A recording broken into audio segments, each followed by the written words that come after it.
Louvado seja o nome do Senhor. Irmãos, ao longo da semana passada, lendo o livro de Marcos, eu me deparei com o capítulo 9 de Marcos. E aí eu parei no capítulo 9 de Marcos e li, reli, e o capítulo 9 me chamou bastante atenção para alguns aspectos, né? Eu gostaria de compartilhar com os irmãos nessa noite. E eu quero em especial ler o verso 23. É muito importante ler a palavra, porque por mais conhecido que seja o texto, né, nós já ouvimos falar que a palavra é viva, não é isso? Amém? Já ouviram falar isso? Então ela se renova e Deus fala conosco de uma forma tão diferente em determinados contextos que nós até nos surpreendemos, né? Então, Marcos 9, o verso 23 diz assim: se podes, disse Jesus, tudo é possível àquele que crê. Eu vou repetir. Se podes, isso foi uma exclamação que Jesus fez. Ele foi provocado no versículo anterior, aí ele perguntou assim, se podes? Disse Jesus, tudo é possível àquele que crê. Pai, nós estamos aqui na Tua presença, somos Teus filhos, somos Teus servos, acabamos de ler a Tua palavra, cremos no Jesus Cristo, Filho de Deus, que veio a este mundo, cumprindo as profecias, como Ele mesmo colocou em Lucas 24. Cremos que o Senhor morreu, e ressuscitou, como nós celebramos há 2 semanas. Cremos que o Senhor vai voltar, conforme contém a promessa na Tua palavra. Os sinais que nos indicam estar próximo esse dia, de acordo com Mateus 24. E por isso tudo, Senhor, nós estamos aqui, investindo tempo na Tua presença, não como lazer, mas como algo, de fato, que externa a nossa crença.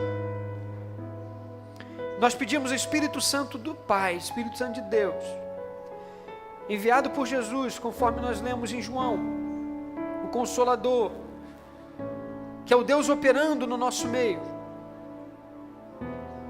Que Tu tenhas liberdade de tocar no mais profundo do nosso ser.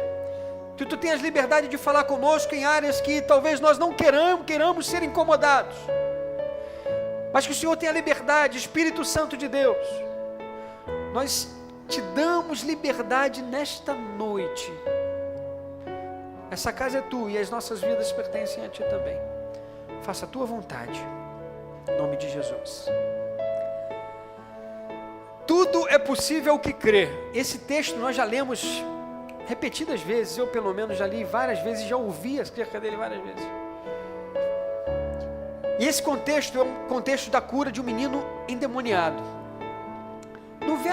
No capítulo 9, mas nos versos anteriores ao 14, Jesus estava com Pedro e Tiago e João em um lugar específico. E quando eles retornam desse local, Pedro, Tiago, João e Jesus, eles viram uma grande multidão ao redor dos discípulos. E junto com essa multidão, você vê isso no verso 14, ao redor deles, os mestres da lei, discutindo com os discípulos. E quando Jesus vê aquela cena, Jesus se interessa pelo assunto. E aí Jesus chega perto, verso 15, logo que todo o povo viu Jesus, ficou muito surpreso e correu para saudá-lo.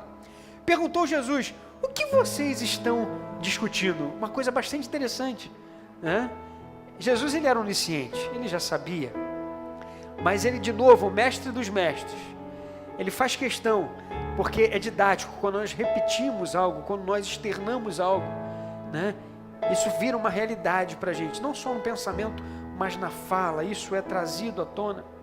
E foi de interesse do Senhor Jesus saber o objeto da discussão. O que vocês estão discutindo? E nesse momento, o verso 17 diz assim, um homem, no meio da multidão, respondeu. Aí eu falei, poxa, que interessante. Jesus perguntou, eu não sei o número de pessoas ali, mas provavelmente devia ter um número superior a 20, 30, os discípulos eram 12, mais os mestres da lei e tal. E aquele homem toma uma atitude sai na frente e ele se posiciona. No meio daquela multidão, ele responde antes de qualquer um. E aí você vê claramente nos versos seguintes a razão dele fazer isso. O motivo. Mestre, eu te trouxe o meu filho, que está com um espírito que o impede de falar. No verso 17 continua. Ele era a parte interessada no contexto. Fica claro isso? Ele trouxe para Jesus o filho que tinha um problema. O espírito o impedia de falar. E quando ele viu Jesus, que não estava no início no grupo, mas quando ele chegou e falou assim, ué, vocês estão falando sobre o quê? Ele falou assim, eu te trouxe meu filho. Ele foi, tomou a atitude, repita comigo, atitude, de levar até o mestre o que estava lhe afligindo, o que estava lhe incomodando. Ele era a parte interessada. E portanto se antecipou a qualquer outro apresentar a Jesus o problema. E muitas vezes aí começa a aplicação do texto. Nós preferimos terceirizar a oração, né? Ora por mim, ora por mim, ora por mim, ora por mim. Vem cá, e você não tomou a atitude de chegar diante do Pai? Nós tivemos a oportunidade de pelo menos, no mínimo, 1 hora por dia essa semana. Não é? A proposta foi feita. Mas cabe a mim e você se antecipar à multidão, se antecipar aos que estão ao nosso redor e chegar diante do Senhor e falar, Senhor, a situação é essa. Esse é o cenário. Essa discussão toda que acontece em torno desse tema. Ele se antecipou. E o que me chama a atenção é que ele tinha muita clareza, ou pelo menos o texto indica ter, de que Jesus era alguém diferente para ele. Ele fala assim, mestre, eu te trouxe o meu filho. Ele chama Jesus de mestre. E quando você fala de mestre, se você olhar a literatura vai lhe dizer que é alguém dotado de saber. Em algumas definições, alguém dotado de excepcional saber. Então ele não se dirigiu, ele não procurou socorro em alguém qualquer. Ele procurou saber onde Jesus estava e ele foi na direção de Jesus e falou, mestre, eu te trouxe o meu filho. Primeiro ponto que me chamou a atenção foi a atitude dele no meio da multidão. O segundo ponto, ele ter chamado Jesus de mestre. Ele reconheceu que havia algum valor em Jesus. E ele reconheceu ter trazido o seu filho para resolver aquele problema. E o terceiro ponto que me chama a atenção é que ele se dirigiu ao local onde estavam os discípulos. Porque ele fala, eu te trouxe o meu filho, que está com um espírito que impede de falar. Onde quer que eu apanhe, joga no chão. Ele espuma pela boca, arranja os dentes e fica rígido. Pedi aos teus discípulos que expulsassem o espírito, mas eles não conseguiram. Na minha leitura e interpretação do texto, ele se dirigiu ao local dos discípulos. Eu imagino a cena. Ele procurando Jesus, aí ele vê logo um grupo de discípulos. Ele logo presume, Jesus deve estar com eles, não é? Essa é uma leitura quase que lógica. E aí ele se dirigiu, porque ele estava procurando Jesus primariamente. Tanto que ele falou, eu estava ali procurando trazer meu filho. Mas já que o Senhor não estava aqui, entre linhas aqui, ele pediu os discípulos, e os discípulos não conseguiram resolver o problema dele. E aí comigo me chamou a atenção, quantas pessoas procuram esse lugar, entendendo que Jesus está aqui. E Jesus, ele nos deixou um Consolador, que é o Espírito Santo. E ele falou que estaria conosco todos os dias. Então ele habita em nós. Nós não temos Jesus visualmente, mas o sentimos, o percebemos. E as pessoas que procuram esse lugar, por certo, elas procuram encontrar Jesus, querem encontrar Jesus através da minha e da sua vida. Sim, você consegue enxergar esta verdade no texto? E eu digo para você, isso é uma grande responsabilidade. Diga para o irmão assim, representar Jesus é uma grande responsabilidade. É uma grande responsabilidade. E não encontrando, ele fez uma queixa, os teus discípulos não foram capazes. Imagina alguém vem aqui cheio de expectativas, e aí ele tenta jogar em nós a expectativa, e vê que nós somos fracos, inconstantes, né? que servimos um Deus forte e poderoso. Mas o que esse texto vai nos dizer? Que quando Jesus ouve esse relato, esse testemunho de alguém que estava com uma expectativa lá em cima, Jesus respondeu no verso 19: ó geração, o quê? Incrédula. Ó geração incrédula, até quando estarei com vocês? Até quando terei que suportá-los? Tragam-me um menino. E aí entra o ponto-chave desse verso, ou dessa parte do capítulo. A incredulidade impediu o agir de Deus na vida daquele menino. A falta de fé, não é uma fé, a fé nominal talvez estivesse presente, mas a fé sobrenatural, uma fé diferente, uma fé genuína, uma fé concreta, faltou para aquele povo. Jesus falou geração, né? Ele ampliou o espectro aí do alcance desta declaração. Ó geração incrédula. O diagnóstico de Jesus não foi outro senão a falta de fé. Está claro para os irmãos isso no texto? Ó geração incrédula. Jesus não fez nenhuma outra consideração. Talvez ele pudesse ter dito, poxa, qualquer outra coisa, né? Mas ele foi direto no âmago. Fé. Faltou fé em vocês. Aleluia. Quando ele indica geração, indica mais de uma pessoa. Geração é uma época, um período, não é verdade? Um tempo na história onde esse comportamento é evidenciado. Apesar do homem saber que Jesus tinha algo especial, porque ele chamou de mestre, não foi? Mestre, então ele não enxergou Jesus como sendo alguém comum. Tinha algo especial naquele homem, porque ele chamou de mestre. Apesar dele chegar para Jesus e chamar de mestre, ele não creu adequadamente. Ele reconheceu que em Jesus havia algum valor, algo especial, mas ele não creu totalmente. Quando você vê no verso 22, ele dizendo assim: muitas vezes esse espírito tem lançado no fogo e na água para matá-lo, mas se podes fazer alguma coisa. Essa frase acabou com ele. Acabou com ele. Sejam bem-vindos, queridos irmãos. Pastor Danilo. Quando esse homem declarou o que estava de fato no seu coração, ele falou: muitas vezes esse espírito o tenho lançado no fogo e na água para matá-lo, mas se podes fazer alguma coisa, tem compaixão de nós e ajuda-nos. Ele colocou uma condição para Jesus. Ó, eu até lhe reconheço como mestre, eu estou à sua procura. Se podes fazer alguma coisa, aí Jesus ele vem de uma forma brilhante. Só uma ressalva: a sua consulta duvidosa bloqueou a bênção de imediato. A sua consulta duvidosa. Se pode, bloqueou. Se eu não entro na presença do Senhor crendo, eu não alcanço o resultado que eu poderia alcançar. Está claro isso? Foi algo do tipo assim: Senhor, eu já estou com um problema, já tenho um problema.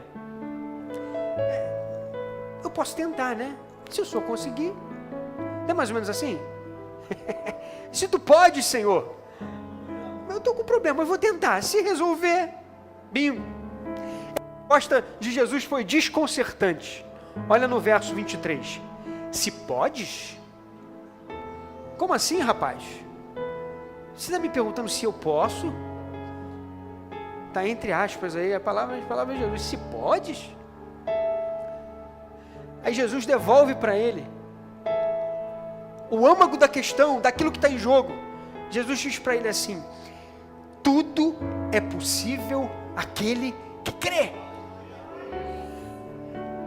Jesus estava dizendo para ele: eu posso sim. Mas o ponto de convergência para o milagre acontecer não está em mim, está em você. Está em nós. Tudo é possível é o que crê. E às vezes nós nos sentimos exatamente assim. Vocês estão entendendo o que o Espírito Santo está falando para a gente? Nós já chegamos diante de Deus, como na expectativa de tentar saber se vai poder, se vamos conseguir. Ao passo que eu deveria entrar na presença do Pai, sabendo que Ele é. Ele é, Ele é. Eu não sou, mas Ele é.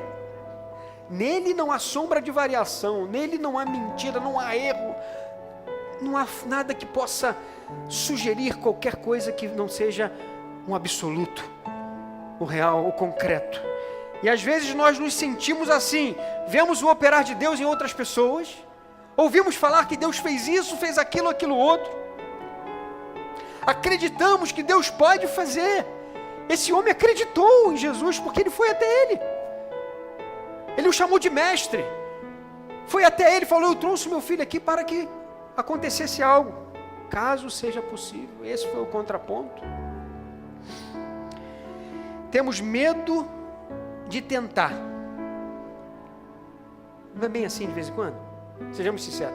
A gente crê, mas tem medo de tentar. Eu acredito, mas esse mais acaba com a gente. Eu sei que Deus pode fazer, mas, oh Senhor, tem misericórdia de nós. Temos medo de não dar certo. Temos medo de passar vergonha. Eu vou tomar uma atitude de fé, mas se não der certo, o que vão falar de mim? Ah, meu irmão, minha irmã.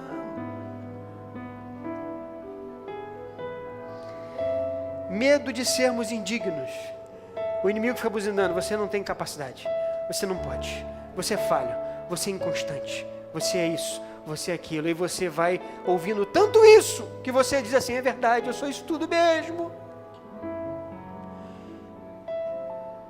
E esquece de Romanos 3,24, que diz que o Senhor gratuitamente nos perdoou. Sendo, pois, justificados pela fé, temos paz com Deus, diz a palavra, por intermédio do nosso Senhor e Salvador Jesus Cristo. Eu tenho medo de tentar, tenho medo que não dê certo, tenho medo de lançar tudo. Me lembro um relato de Deus ter chamado um homem que tinha uma atividade física, eu acho que ele era mecânico, e Deus chamando esse homem reiteradas vezes para o ministério, para a obra, por uma obra fora do local onde ele morava, exigiria que ele deixasse a atividade profissional, né? E aí ele resistindo, até um certo momento que pegou fogo e acabou ali a obra, o local que ele estava. Ele tinha viajado, quando voltou, o fogo tinha consumido tudo.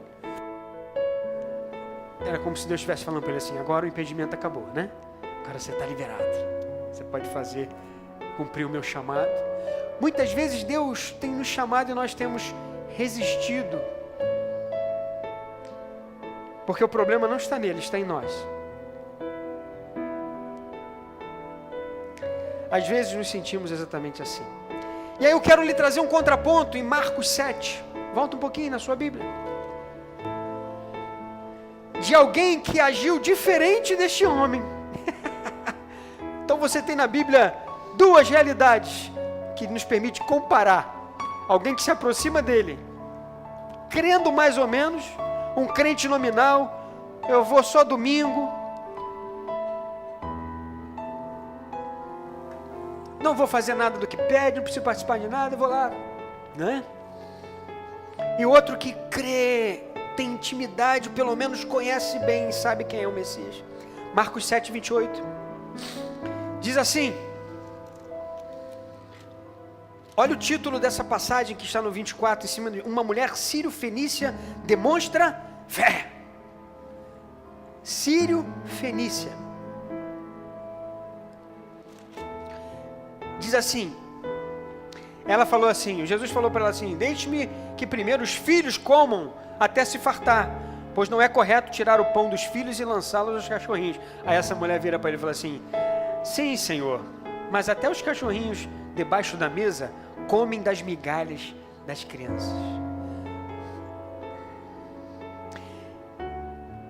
Essa argumentação de Jesus, se fosse com qualquer um de nós, já teria gerado desânimo, decepção, não é? Poxa vida, que homem grosso, ignorante. né? Ainda se diz ser o Messias. Nós certamente ouviríamos coisas do gênero, né? Mas foi o contrário, aquilo foi para reafirmar a fé dela. Foi para que ela pudesse dizer assim, de fato, o que eu vim buscar, o que eu creio, eu estou segura disso. E muitas vezes acontece conosco a mesma coisa. A gente pede algo para Deus, é como se Deus estivesse no silêncio, nos desse uma resposta cruzada. E aí é a hora que você tem que dizer assim, Senhor, não, eu creio na tua provisão, eu creio na resposta, eu creio que tu pode mover aonde não é para mover, eu creio que tu pode fazer o que não pode fazer. Aí nós vamos e desistimos, e colocamos dúvida, Senhor, se pode, né? E aí olha o que aconteceu, que Jesus falou para ela. Então ele lhe disse, por causa desta resposta, você pode ir, o demônio já saiu da sua filha.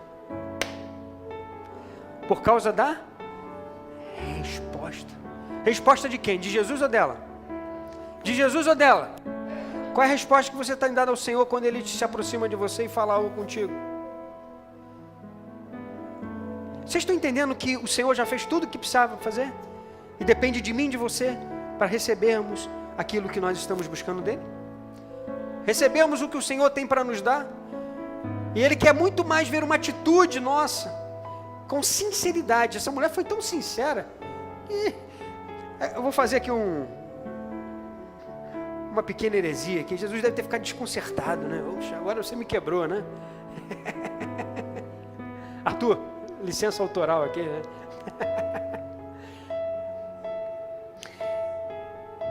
Ela cria e voltou para Jesus com a resposta certa.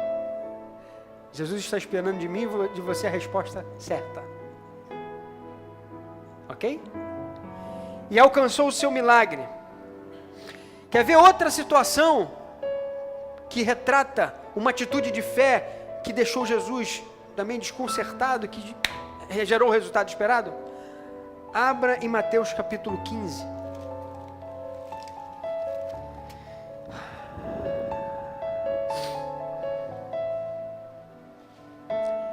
Nós temos a mesma referência,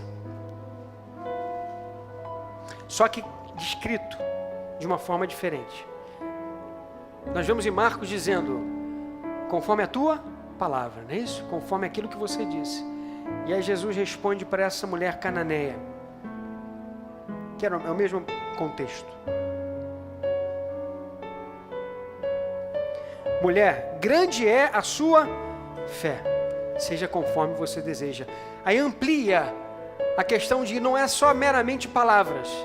Se essa palavra está recheada, enxertada, enxaguada de fé, não é uma declaração positiva, que às vezes a gente ouve isso, lendo os livros de autoajuda. Não, diz que vai dar certo, diz que vai dar certo, não é assim? Não, declara. Mas se você não tiver certeza no coração de que isso que você está pedindo está de acordo com o que o Pai quer, você não vai conseguir resultado. Se o que você deseja está em harmonia com o que o Pai quer, use a sua fé. Talvez o agir de Deus exija para você um tratamento pouco convencional. Repita comigo assim, pouco convencional. Talvez você até manifeste a sua fé, mas o resultado você vai colher depois de uma atitude, depois de uma obediência a algo que Deus lhe determinar a fazer. Abre João 9, verso 6.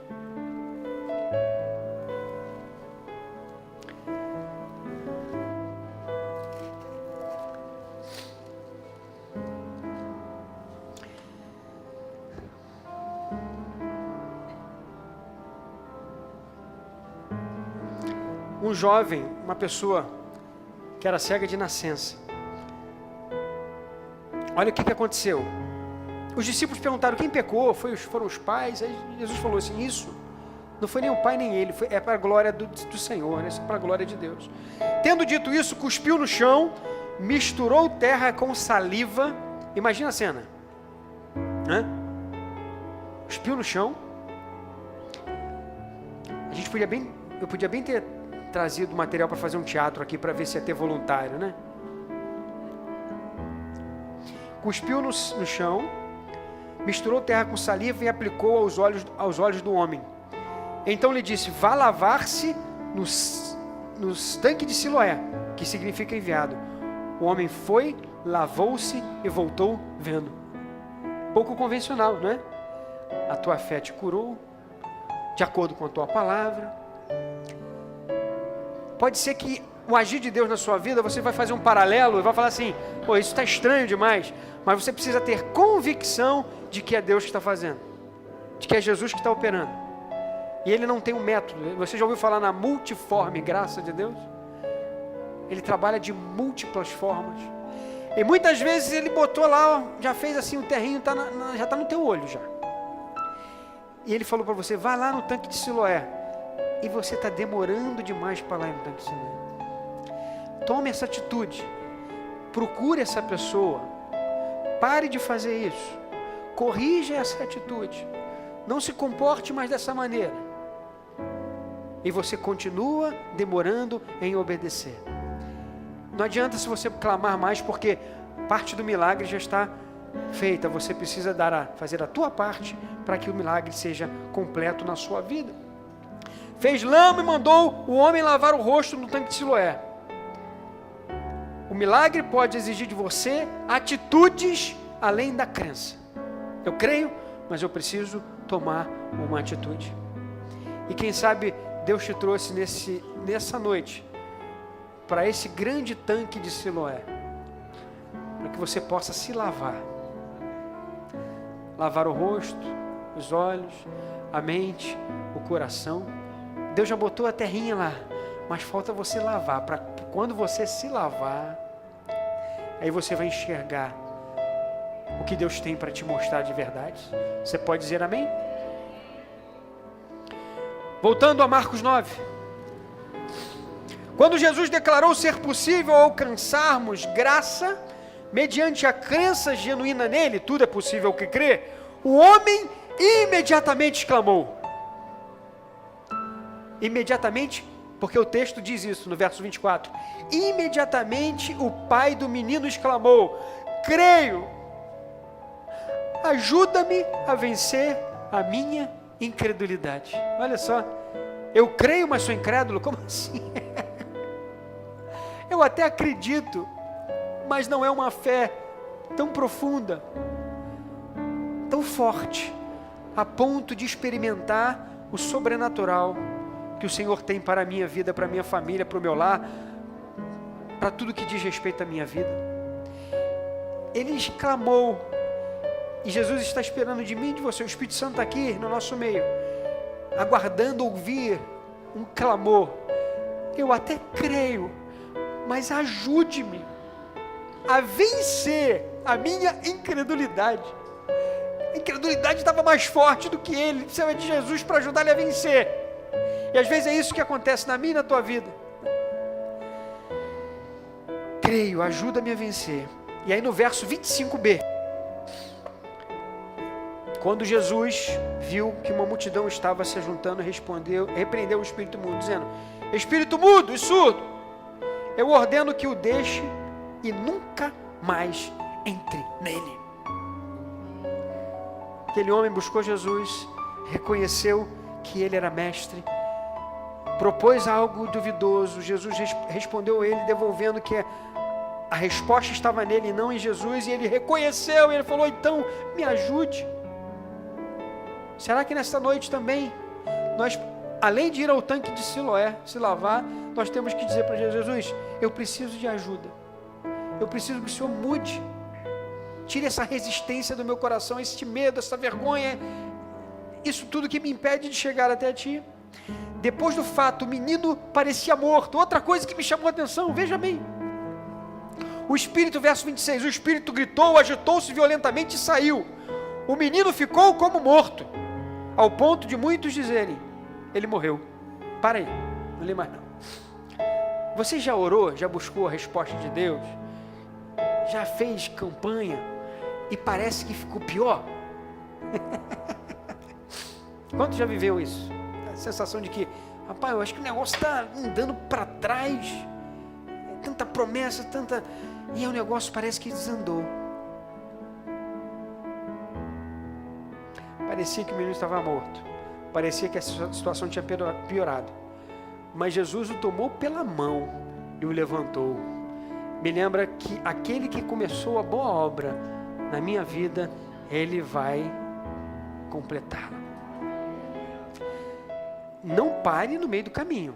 Se você começou, pediu intervenção, Ele interviu, ou interveio, e você vê que parece estar confuso, segura aí, porque não acabou ainda.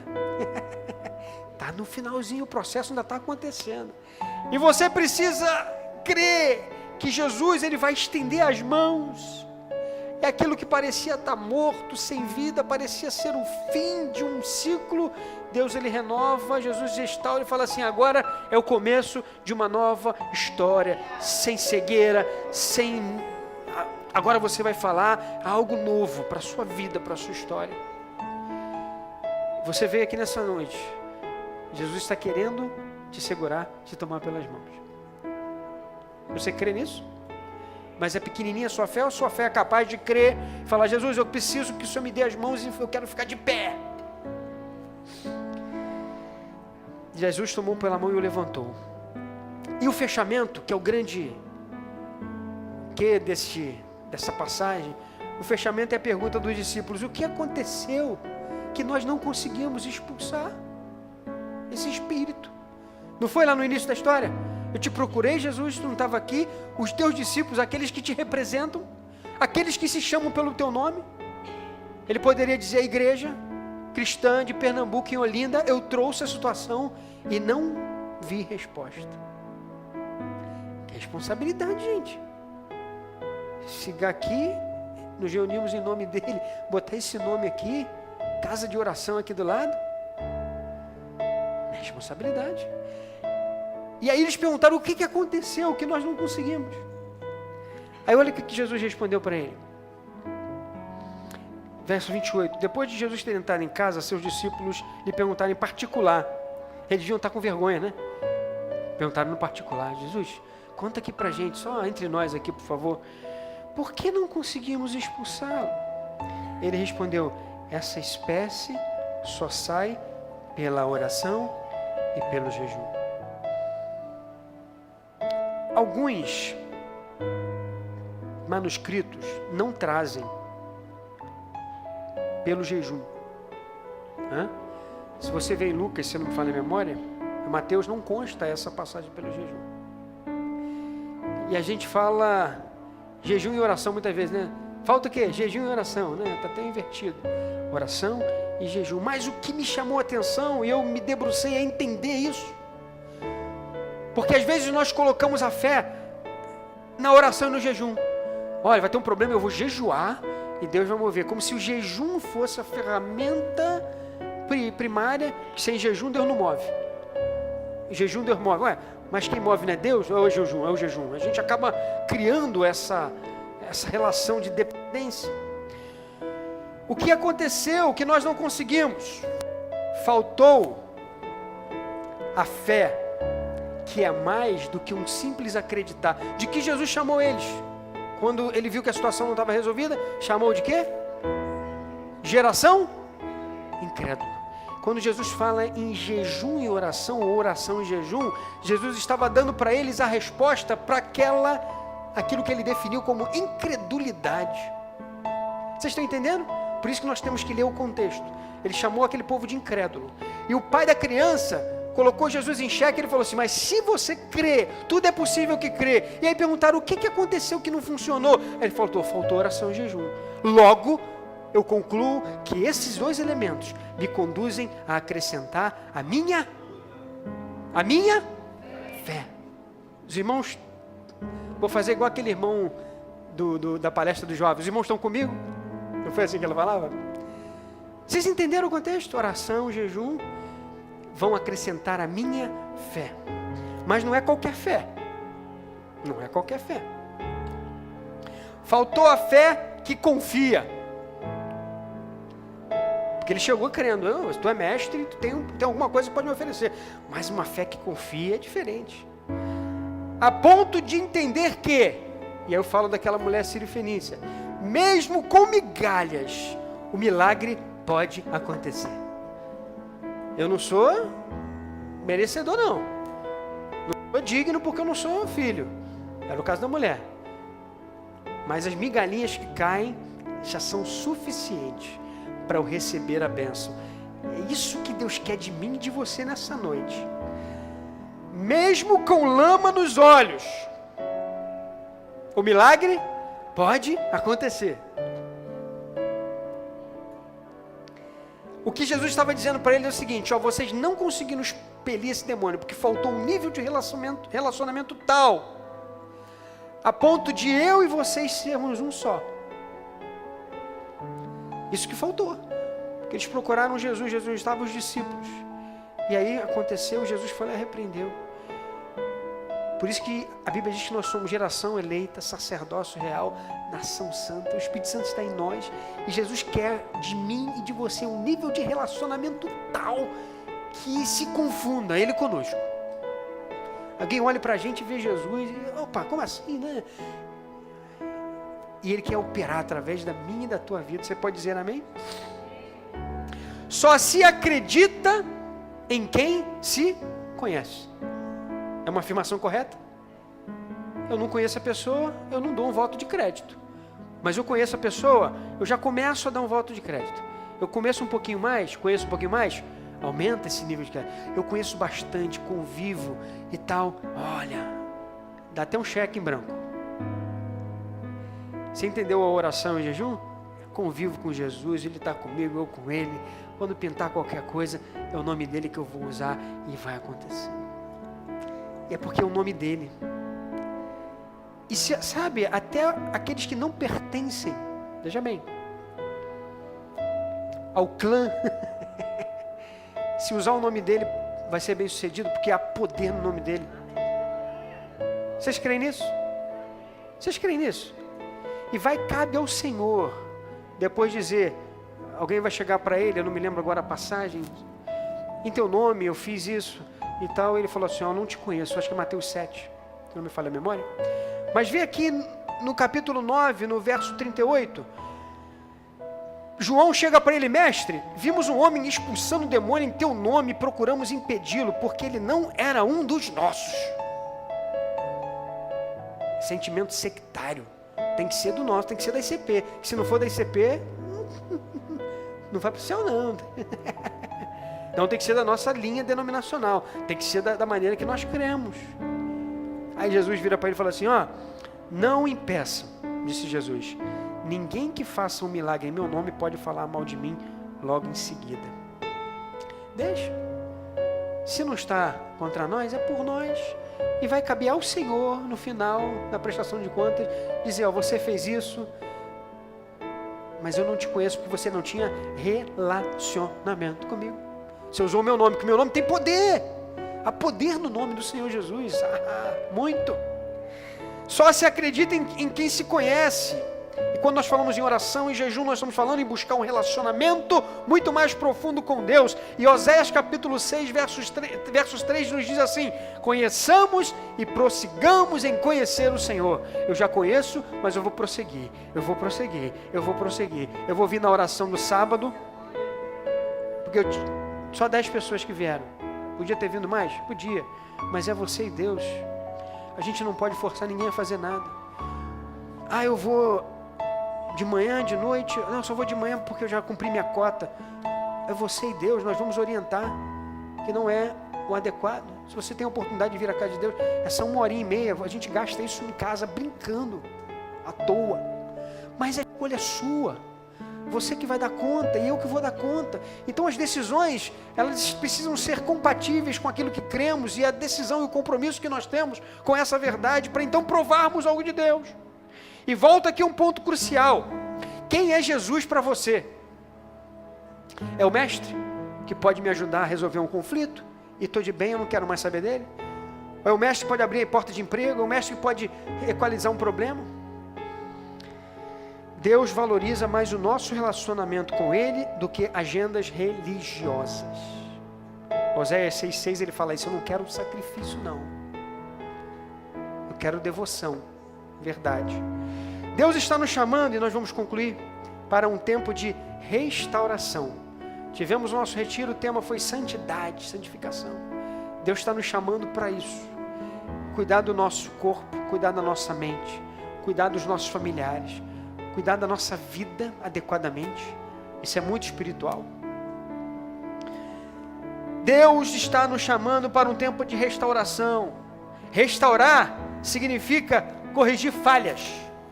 Restaurar significa restaurar ou resgate daquilo que era anteriormente e volta a ser. Resgate do que era natural. Pode-se dizer que restaura, ou quando se restaura, você resgata o valor original. Não é? Restaurou uma obra de arte. Essa obra de arte está valendo tanto quanto.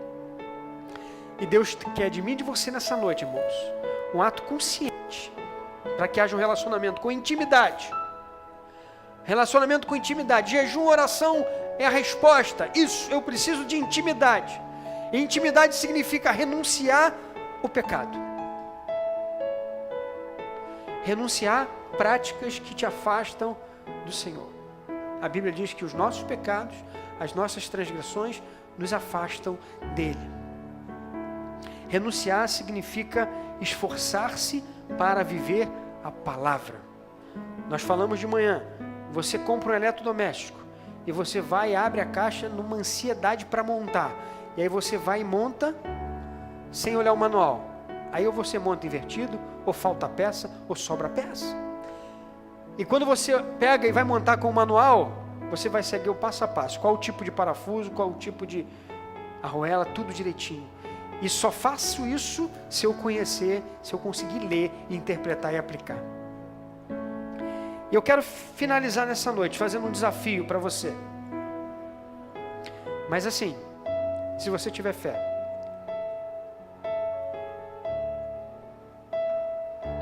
Deus quer abrir os teus olhos, quer abrir os meus olhos, quer abrir os nossos olhos. E eu quero orar por você nessa noite. Se você tiver fé, assim como aquele cego de nascença, que Jesus já botou a terra lá, cuspiu e botou, e falou para ele, vá ao tanque de Siloé se lavar, eu gostaria de lhe convidar a vir aqui à frente.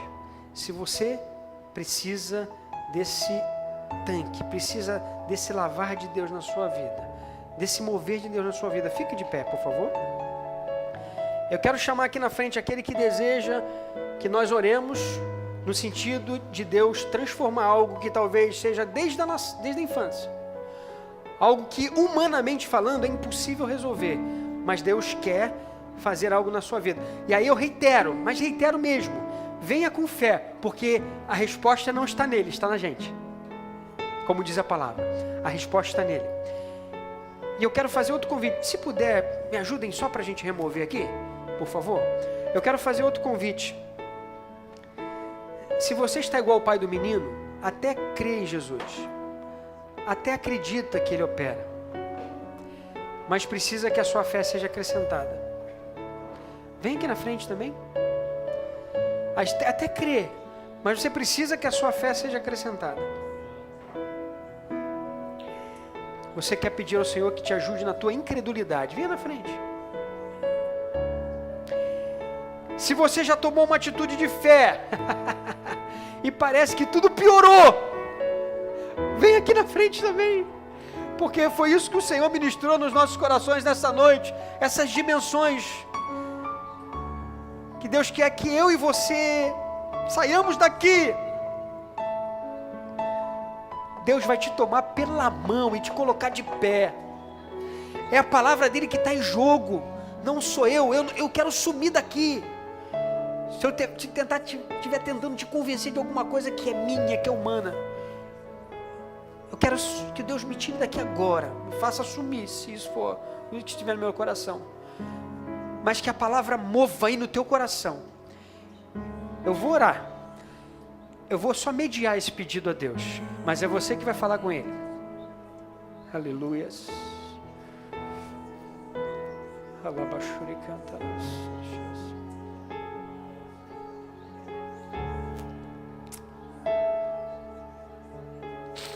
Senhor,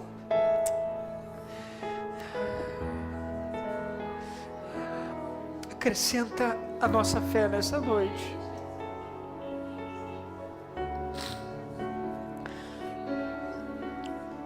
Queremos ser como aquela mulher que não pertencia ao povo judeu, mas creu de tal maneira que nem a palavra que o Senhor lançou desanimou. Pai, acrescenta a nossa fé nesta noite, Senhor, para que estas dimensões de cura, de libertação, ó Pai, cura de enfermidade, de possessão, Senhor, possam ser eliminadas, extinguidas, Senhor, da nossa vida, da nossa realidade familiar, com a nossa fé, através da nossa fé em Ti, Jesus Cristo de Nazaré. Nós clamamos a Ti nesta noite. Acrescenta a fé dos meus irmãos nessa noite e a minha fé. Basta uma palavra sua, Senhor. Nós estamos aqui nesta noite lavando, Senhor, as nossas almas no tanque de Siloé.